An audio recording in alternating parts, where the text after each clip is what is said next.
The Spanish word for drunk is borracho, and figured that word kind of broke itself up nicely into three Asian-sounding kind of syllables. So borracho equals borracho, and hopefully some of you guys got that.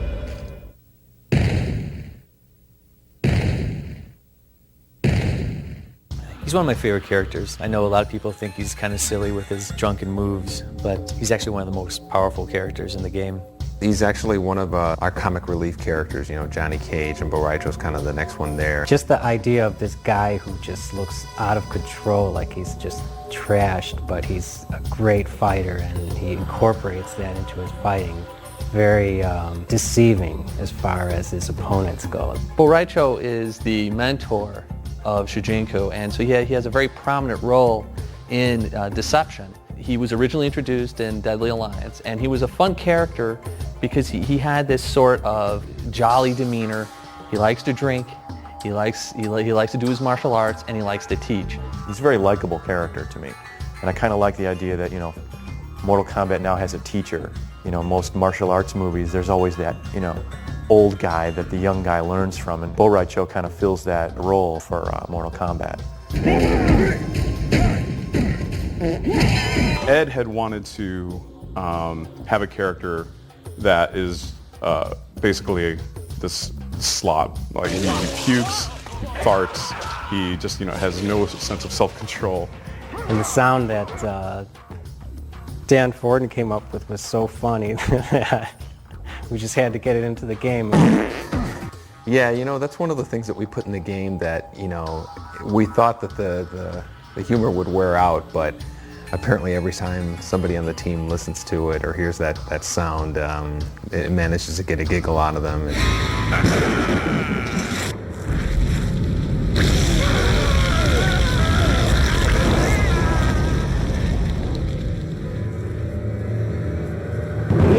Oh, that's a stinky one.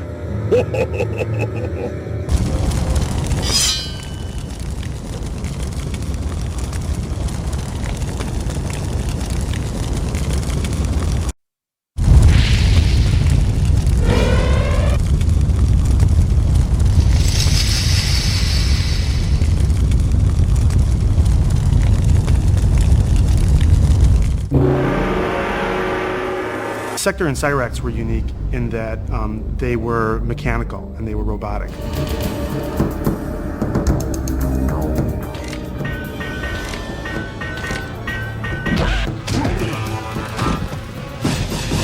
A funny story about Cyrax and Sector was that originally we could not think of a name for them. So Tony Goski came up with the name Ketchup and Mustard, Ketchup being Sector and Mustard being Cyrax. Cyrax was one of the many characters portrayed by Sal DeVita. When Sal was playing Cyrax, I felt the worst for him because he had this helmet on that I remember him sweating a lot inside, and he had just unbelievable tolerance for discomfort. The costume for Sector and Cyrax was really heavy. It was a lot of plastic armor and plastic chest plates, but then a custom-made helmet, but hot, uncomfortable, you know, couldn't breathe, couldn't hear anything, but somehow we made it through it. It was great.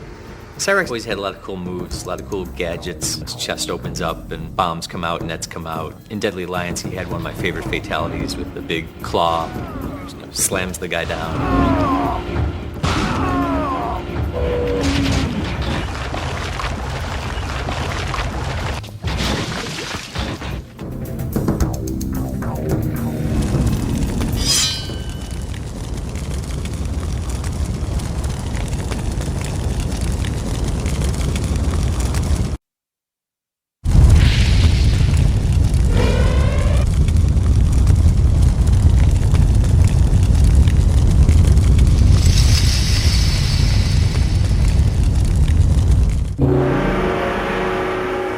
Jade was the third in the series of characters that was derived from existing images. Jade was a female ninja type character like Melina and Katana were, and she was kind of like an evil version of Katana in a sense.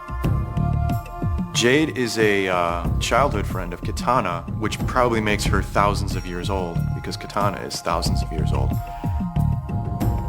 The approach we've taken with Jade in this game, in Mortal Kombat Deception, is that she's more of the stealthy ninja type of character. She's the one that sneaks around and gets information, you know, and carries out covert activities. And I kind of like that about her.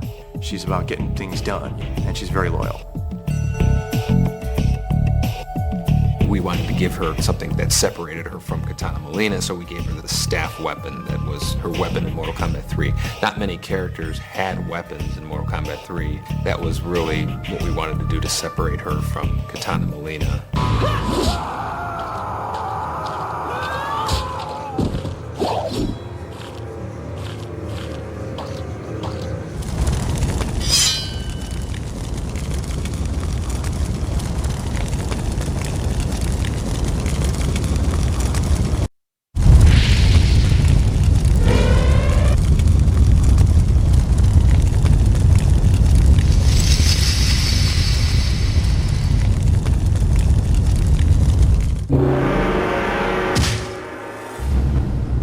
Cabal first made his appearance in MK3. He was originally designed as kind of this nomad, sand person kind of character. Again, we really wanted to create a character that seemed to have a handicap of sorts in terms of, like, he had this breathing apparatus that kept him alive. He still had these incredible powers that none of the other characters had. He had a lot of cool moves. He had this dash, which he would run past a character, spinning him around, and then he could pull off some combos on him. And everybody kind of liked his tornado move where he would run by the opponent and then they would spin like a top and they kind of get a free hit on them. Cabal also had these hook sword weapons, that one of the few characters in the 2D games that actually had a weapon in the game, so that kind of made him stand out. He was actually one of the characters that was considered almost too powerful in Mortal Kombat 3, and we had to kind of tone him down for Ultimate Mortal Kombat 3. For Deception, we finally had the chance to bring Cabal back the way we originally intended him to be. You know, we gave him the long trench coat, gave him a backpack. That was part of the original design, but back in the old days of digitizing, we couldn't really handle that. A long coat would have gotten in the way of the character's moves. In the 2D games, we were really limited to the costumes that we could build because it was digitized graphics. And with the 3D games, we build the costumes on the computer so we can really do whatever we want. Cabal's always been one of my favorite characters, so I was totally happy to bring him back for Deception, give him the classic design that we intended.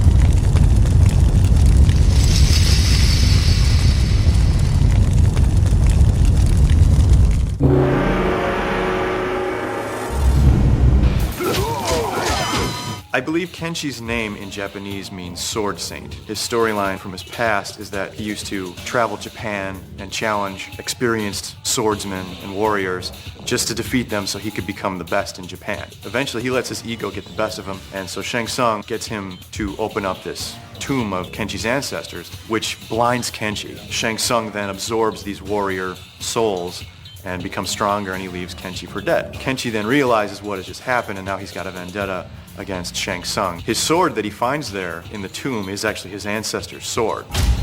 Fight! You would assume he's disabled because he doesn't have certain abilities, but then we compensated it by giving him other abilities, and that kind of makes him that much more interesting of a character. So he's one of the strongest characters in Deadly Alliance, and you wouldn't think so having a character being blind. Kenshi basically has the ability to propel his opponents in various directions. Lift them up over his head and slam them on the ground, propel them behind him, push them forward. So it's really like he's a very powerful distance player where you have the ability to attack your opponent even when you're at great distances.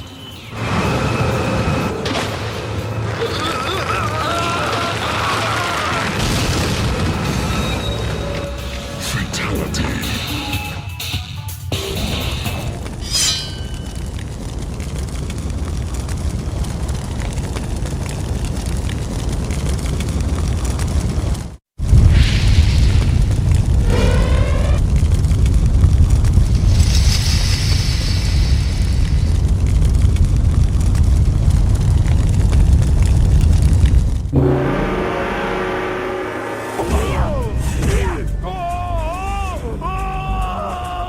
Kira is a Black Dragon member. She's kind of with Kano and everything. And one of the cool things about Kira was that because she's kind of with Kano and she's against Sonya, well, the one thing that I wanted to do was I wanted to give her a combination of all of Kano's moves and Sonya's moves from Deadly Alliance. So she's kind of like the morph of Kano and Sonya. So she's a bad person, but she has all of Sonya's moves. She also has Kano's fighting style, and all of their super moves combined together we gave Kira.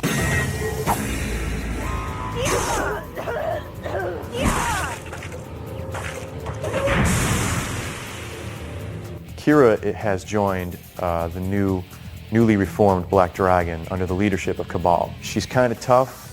She's definitely, I would say, a bad guy, but she's more disciplined than some of the other Black Dragons have been, like Kano, and she prides herself on her more disciplined take on evil. So Cabal sees in her a new spark that can really benefit the new Black Dragon. The moves that Kira was given really makes her powerful, especially with her double-handed weapons. She moves very, very fast, but it can be powerful when used in chains and combinations. She takes a little bit getting used to, but if you can master her, she can hold her own. Her attacks are very violent and her weapons are very violent. She's kind of like the Fatal Attraction character.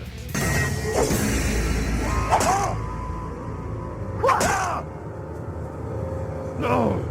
No! No!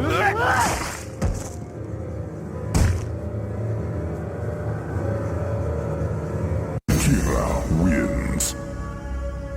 Fatality.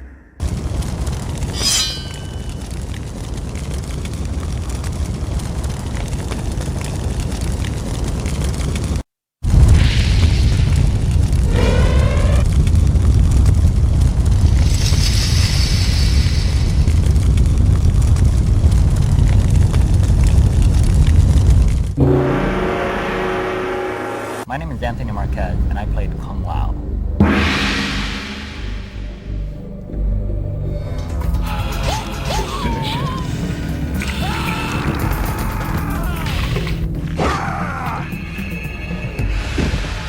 After the first Mortal Kombat, the creators wanted to introduce another Shaolin monk type character.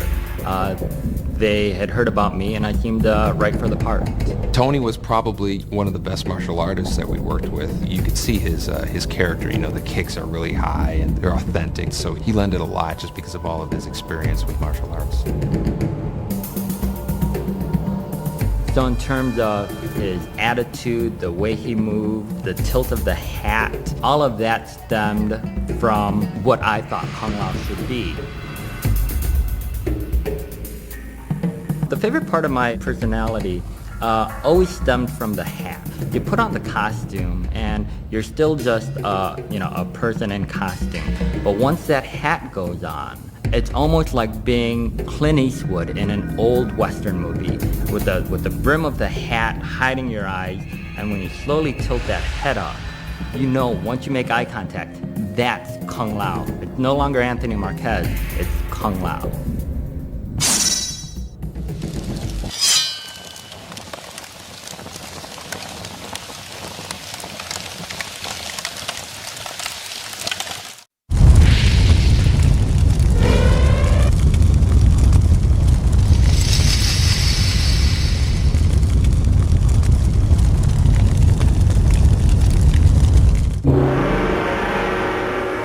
The favorite character that I played in Mortal Kombat was definitely Quan Chi.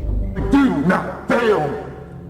We have toyed with the ninja long enough. Quan Chi was a really interesting character because he was created for a game called Mortal Kombat Mythologies. You are responsible for this, sorcerer!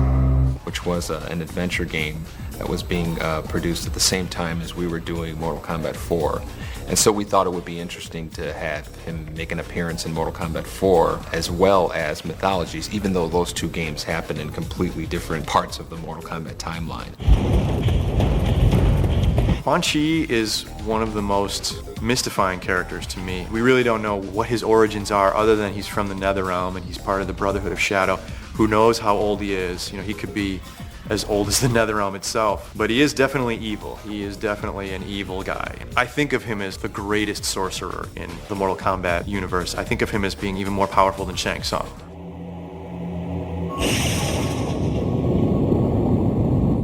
Rich DeVizio was hilarious as Quan Chi. He really played the part well. To me, he is Kano, and he is also Quan Chi. He's both of those characters. You can't look at Quan Chi and not think Rich. And now, on to Hollywood. The makeup was unbelievable, and I was actually able to act a little bit in full motion videos, which was very exciting for me.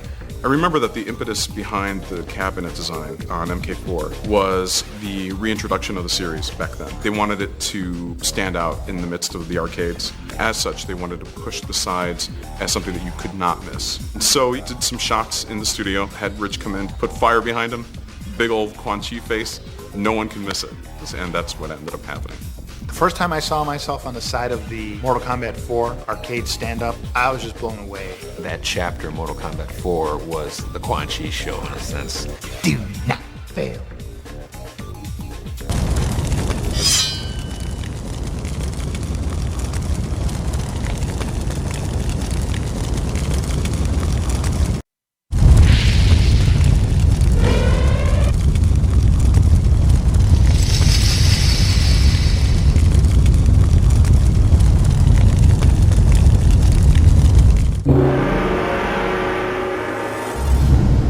Shao Kahn was the big bad guy in Mortal Kombat. Feel the power of Shao Kahn. Well, Shao Kahn is kind of like the top of the ladder in terms of big bad guys in the Mortal Kombat series. Prepare to die. He was really the boss's boss in a sense, and he was basically the guy that everybody was ultimately trying to stop in terms of his invasion of Earth in Mortal Kombat 3. And he also had this charge move that would attack you with, and a lot of players didn't realize that all you had to do was duck underneath the charge move and then you got a free uppercut. Once they discovered that, he became a lot more manageable of a character to fight against, but until they discovered that, he seemed almost undefeatable. Shao Kahn was killed in Mortal Kombat Deadly Alliance, but nobody really ever dies in Mortal Kombat.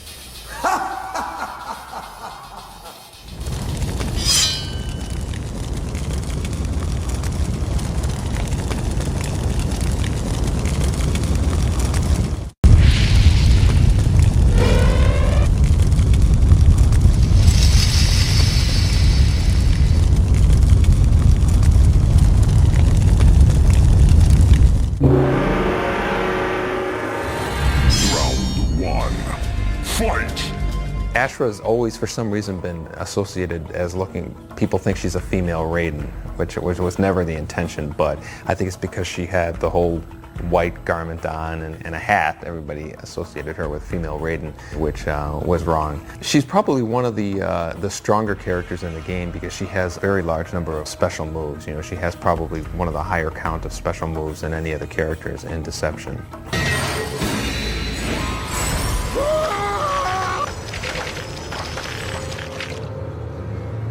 The idea behind Ashra, her storyline, is that she is a demon who has found this sword that as she kills other demons, she becomes more and more holy. And she's figured out that if she keeps doing this, eventually she'll be expelled from the Netherrealm, and that's what she really wants. No one really wants to stay in the Netherrealm. She has a real sense of purity, where, you know, she's drawing herself up out of the murk. It is something that a theme that Mortal Kombat hasn't really hit much on before. As she kills demons in the Netherrealm, she's purifying herself. We like to think of her as an ascending demon as opposed to a fallen angel. Ashra is basically a bad character that's becoming good, that's trying to redeem herself. As she kills demons, she becomes better.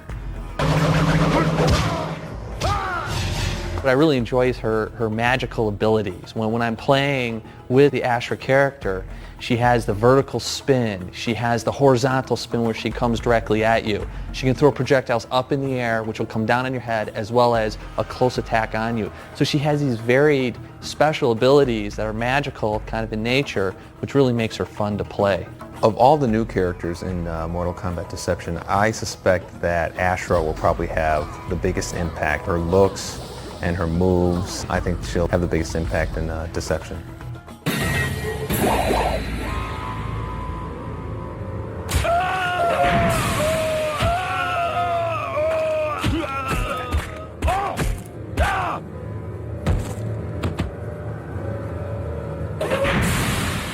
Ashra wins. Fatality.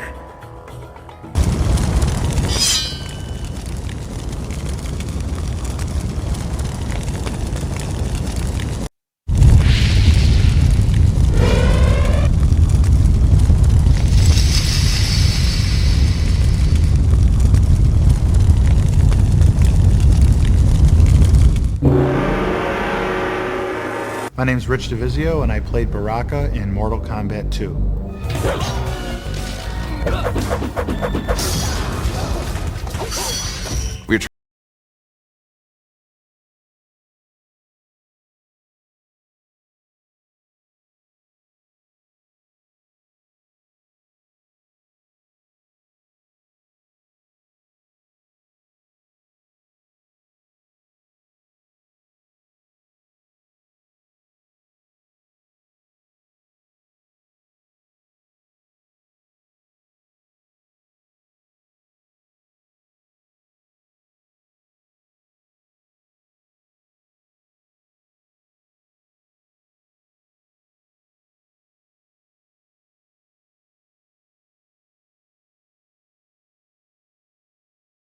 Was unbelievable.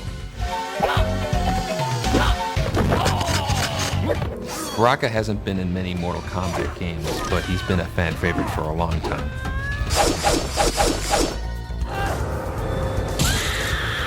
Baraka wins.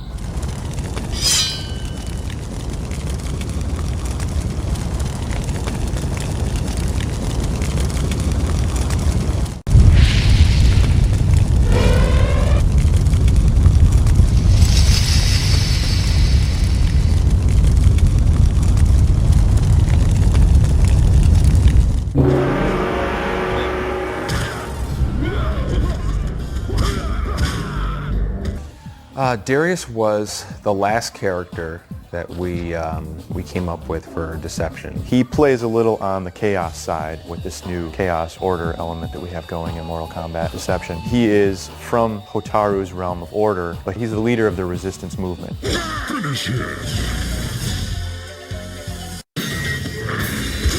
We were trying to find two different looks for him. His primary look was more like a uniform. That would be one of the underground organizations in Netherrealm or Outworld. But we wanted to go a different route with his alternate and kind of pay tribute to a lot of the films that influenced the series. And there are certain stars that we look to as inspiration, and if not only in the feel of the game, but also in the look. I think he's probably one of the characters in the game that everybody associates with certain Hong Kong martial arts movies. A lot of people kind of gravitate to him for some reason. He just has like an appeal that it's hard to explain.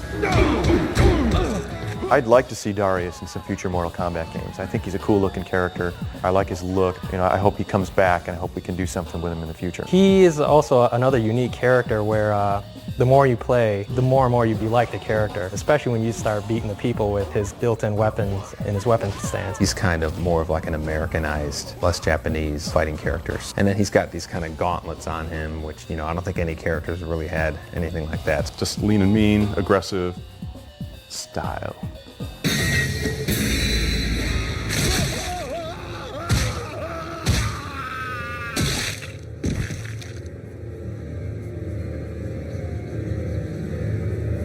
Darius wins.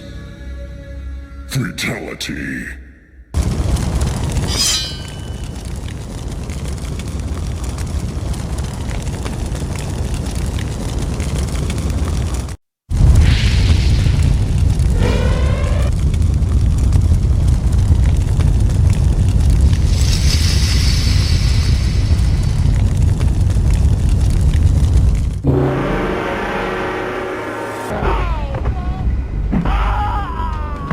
There were actually 2 Goro models made, and one was used for the actual game and it was posed and, changed so much that it kind of fell apart over time.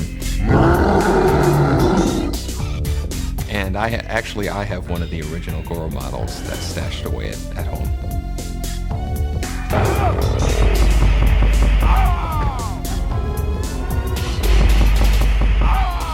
Flawless victory.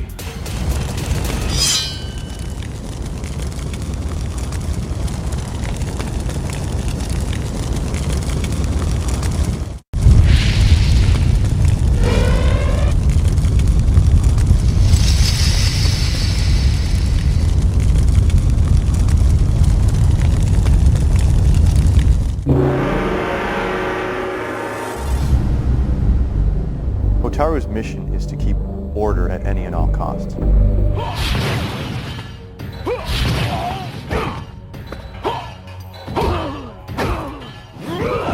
Hotaru is an interesting character. He kind of has this whole loyalty and order persona, and he has kind of a big presence. When designing Hotaru's costume, at first I took his name into account because his name means firefly in Japanese.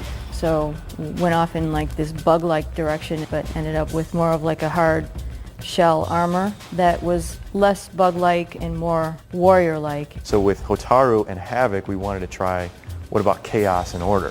Hotaru is basically on the order side. Havoc is on the chaos side. For instance, Hotaru actually sides with the Dragon King for the sole reason that he will bring order to the universe. He doesn't care how he brings order to the universe, but he will bring order to the universe. One of his attacks that I like to use a lot, which is his projectile that shoots at the ground and kind of explodes out. I think it's visually one of the most exciting moves to see, but also it has dramatic strategic value when you're playing. It's cool because you can shoot the projectile and it enables you to go ahead and do a second move if you're quick enough. So it's cool. You get a chance to maybe do a combo. Hotaru came out pretty interesting that he has a lot of cool effects and I would say some signature moves that'll make him pretty popular. Hotaru is definitely one of the more striking characters in the game as far as all the new characters. Hotaru will uphold the letter of the law regardless of the consequences or the means to get there.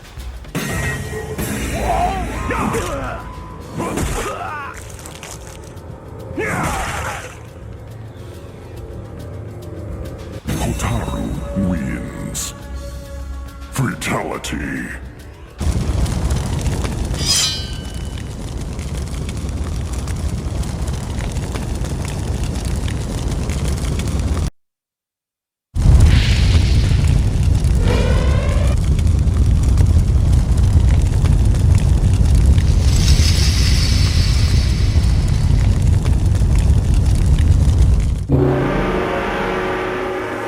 Hello, my name is John Parrish. I am Jax!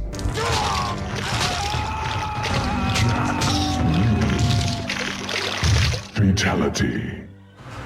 Being the big guy, I was using raw strength and mental attitude. Be energetic, to be powerful, to actually portray myself as a hero, as I would look at it. John Parrish was great to work with. He was really one of the easiest guys to work with in terms of being able to do all the moves and all of the special attacks. I am the real Jax. We worked with him throughout Mortal Kombat 2 and Mortal Kombat 3, and he did a lot of promotional stuff with us. It was really great.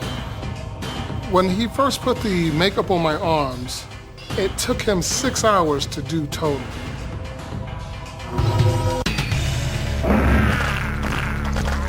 Outstanding.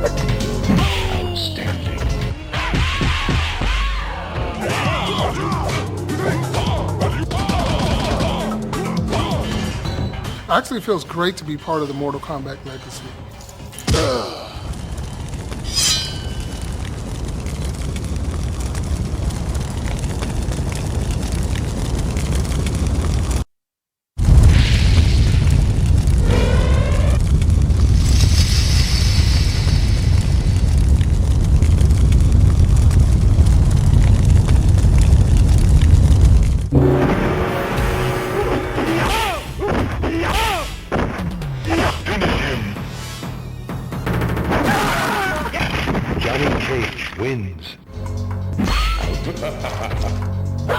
finisher. Johnny Cage wins. Flawless victory.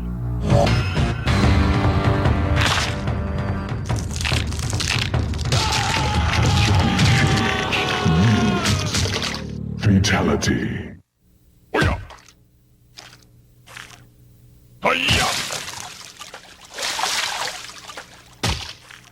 Johnny Cage wins. Fatality.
My name's Rich DeVizio. I played Kano in Mortal Kombat 1 and Mortal Kombat 3.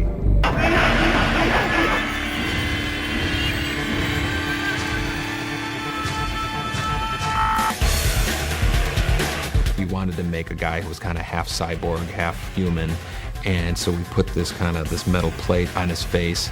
Again, we bought something at a costume store and put makeup on and attached it. And the guy who played Kano, this guy Rich DeVizio, he brought it to a new level. He gave him his character. He just really became Kano in a sense. It becomes a part of me. When I played Kano, I actually felt that it was kind of a showcase for myself to become larger than life with this character.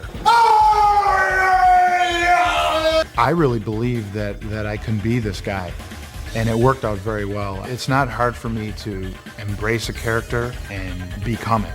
One of the favorite moves that I like that Kano did was his fatality, and it goes a little something like this.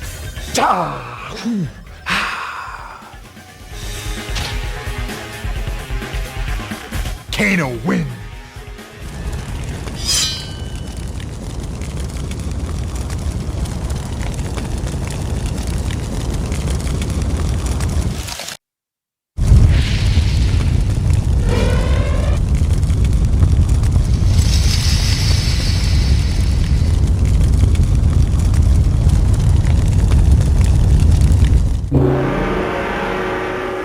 Well, I think Katana was really one of the favorite characters from Mortal Kombat 2. I mean, she was a new character. She had ridiculous combos that people, came up with that I had not even thought of. And so when I saw people doing Katana combos, in the corner, you knew there was something special because people were taking the game in a direction that you didn't even think of.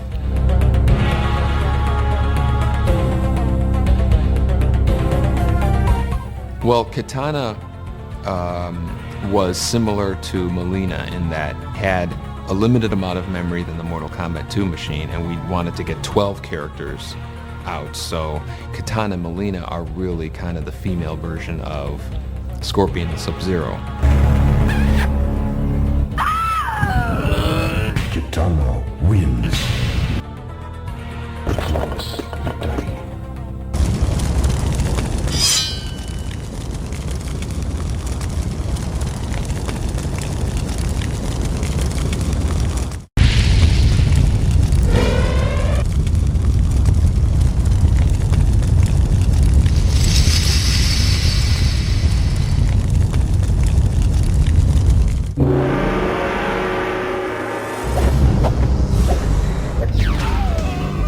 Melina was created because we needed to stretch the memory in our game again. We were out of memory.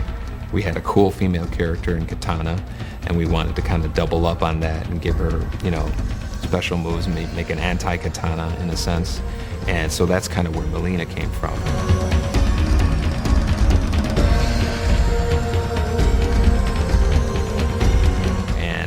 So then with Melina, we had also introduced Baraka, so we wanted to make a tie with her because Baraka was a really bad character. So underneath the mask, Katana is really beautiful, and underneath Melina's mask is, these really nasty teeth that were originally never on the costume, but we would just kind of draw them in on her fatalities.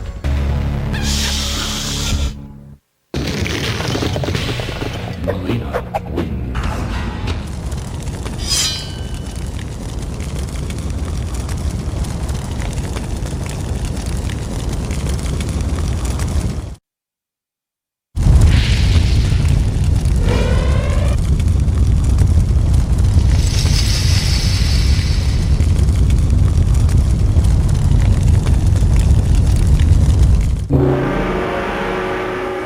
I think that Nightwolf is your quintessential Native American.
My first impression of seeing myself in the game, I was ecstatic because I knew it was me. I thought it was just awesome.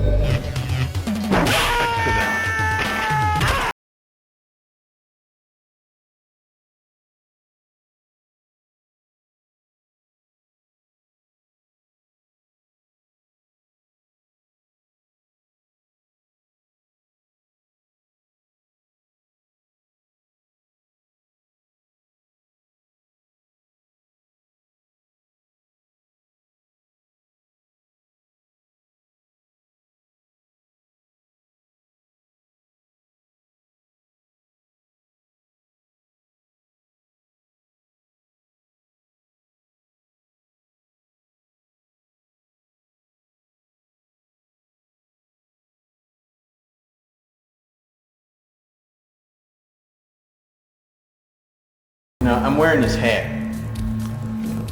Got that on. Got that action working. Yeah, the hat is gone. It was destroyed with one of the falls that Carlos took, and I don't think we've seen it ever since. Do I have the hat? No, I wish I did. That's probably the one thing I wish I had.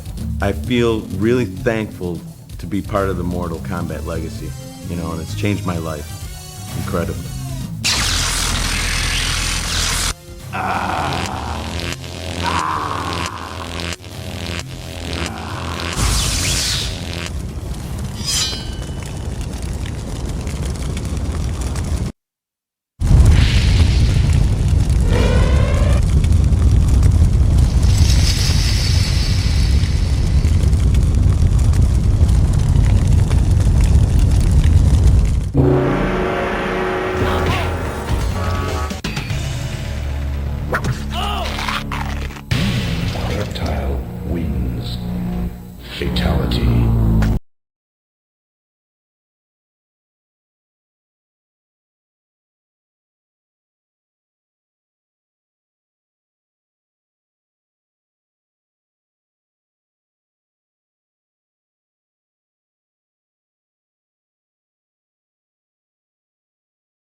I have to go like this. Yeah, Reptile, the infamous Green Man. It was another one of those characters where they swap some of the images from one character to another. I saw those moves that they told me to do that were for other characters, like for example the force ball, you know, when I put my hands out and then a big ball comes rolling out. That was for Reptile, but here I had no clue at that time. Reptile wins. Fatality.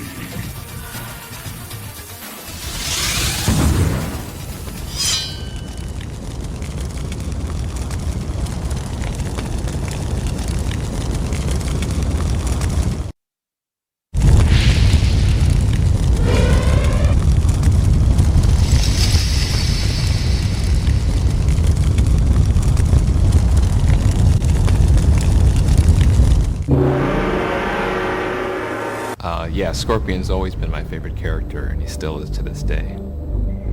Fight!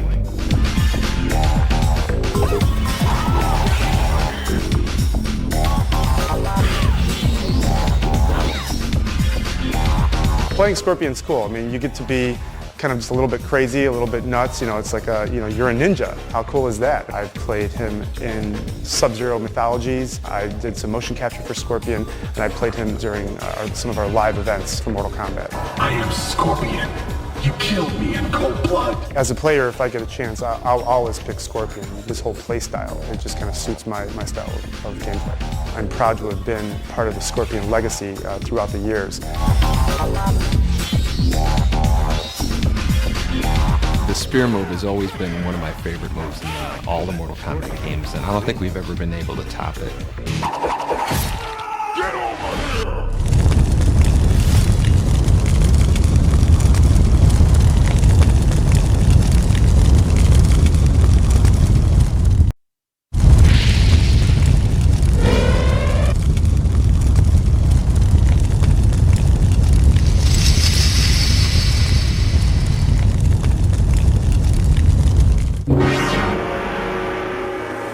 Shang Tsung, he is the symbol of evil for Mortal Kombat. He's always around. I think he's been in almost every game.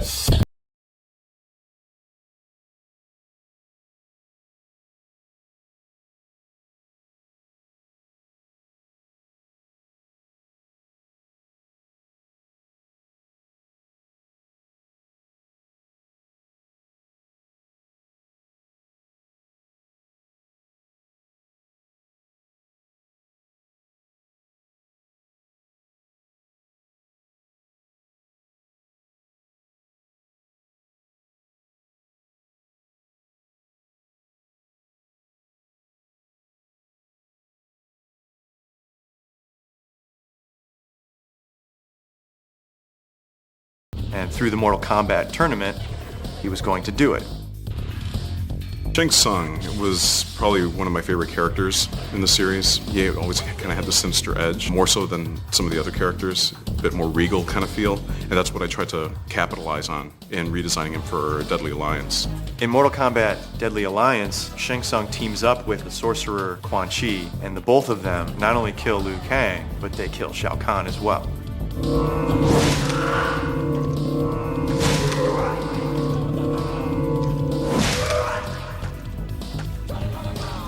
Shang Tsung wins. Fatality.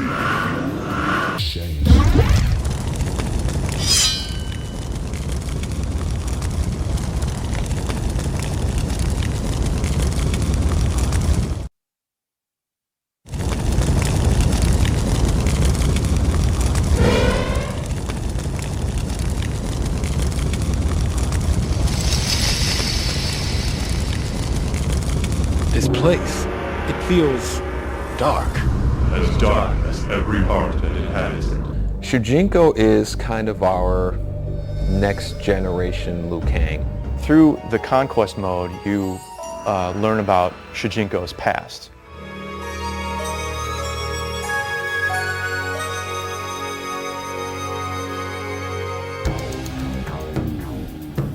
He lives in the MK universe, meets up with all the characters, and eventually trains to become a warrior. It's kind of fun walking around, you know, and you know, you meet with Sub-Zero or an ancestor of Sub-Zero. I am Princess Kitana. If you are the champion of the Elder Gods, perhaps you can aid us in our struggle. When you finish it, you see him at age, 60 or something like that, and that's when he is basically unlocked in the arcade game.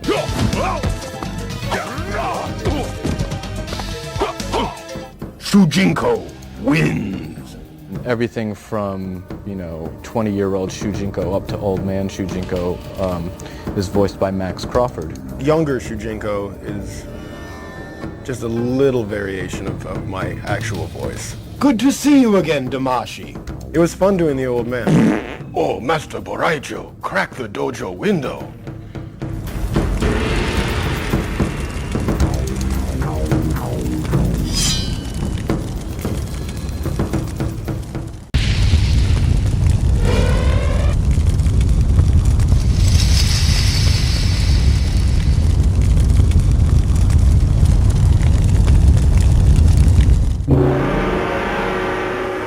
For Deception, our goal was to really say, let's bring back the nostalgia characters, and obviously Sindel, Nightwolf, Baraka, Melina, all of those are in that category, and so we had to bring them back. Fight!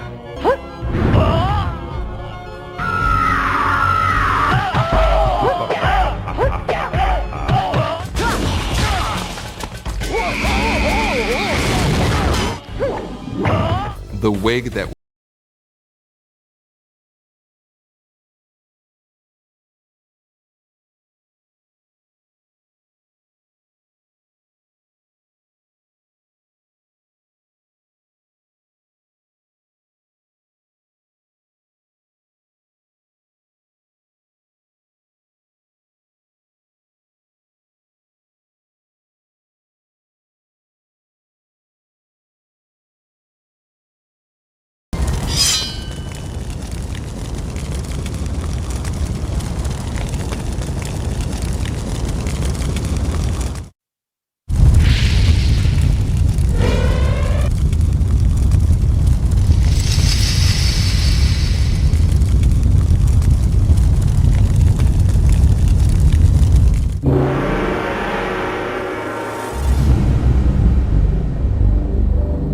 Smoke originally came from our memory limitations that we've had in doing arcade games, and just as Scorpion and Sub-Zero were using this same images and getting more mileage out of them by changing the color, when we were out of memory for Mortal Kombat 2, I always liked putting in the secret characters in the game at the last minute that nobody knows about.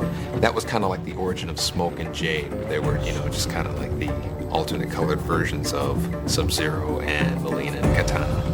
He had a lot of cool moves as a robot. He had this grappling hook that would come out of his chest, and just had a lot of cool moves, which made him a player favorite.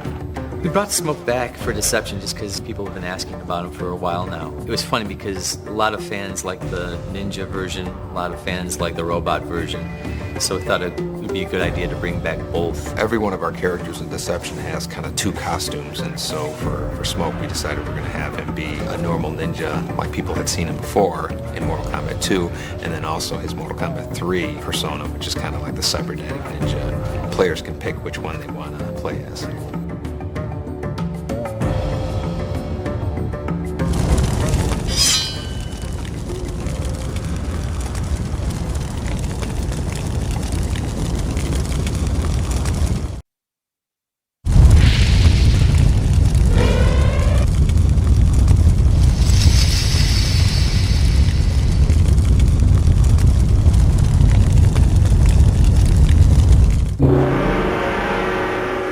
Sonya is a badass.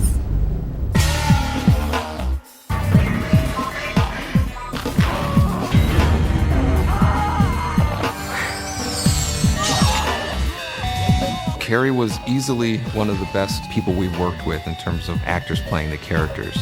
Yes, I still have the Sonya costume. Every once in a while, I'll bring it out. I'll absolutely see Sonya again in future Mortal Kombat games. I would love to play Sonya again.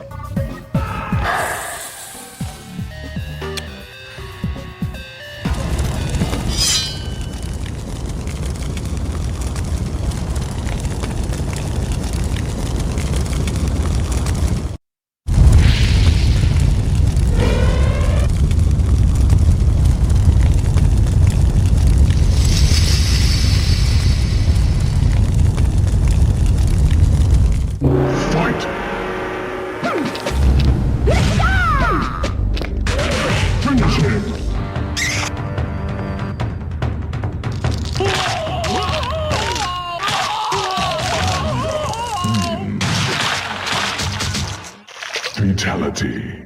I guess not many people know that the Tanya character is named after my sister, who's named Tanya, and as well as my other sister's name is Sonia. Tanya is the daughter of an Edenian ambassador, but she has sided with the bad guys in previous games. She turned on Liu Kang in her ending in Mortal Kombat 4, that she, sided with Shinnok, and she sided with the Deadly Alliance even at one point. Now she's siding with the Dragon King, not so much because she wanted to, but because she was almost forced into it. She's an enemy of Jade and Kitana and Sindel, because she's a traitor. She's a traitor to Edenia, she's a traitor to the realms, and she's, not a good person. Tanya has always had her boomerang projectile move, which is one of the more outrageous projectile moves in the game. And we're giving her that boomerang move in Deception again. And in addition to that, she has a weapon. So she has a bigger arsenal of attacks than she did in the previous games. Let's finish him!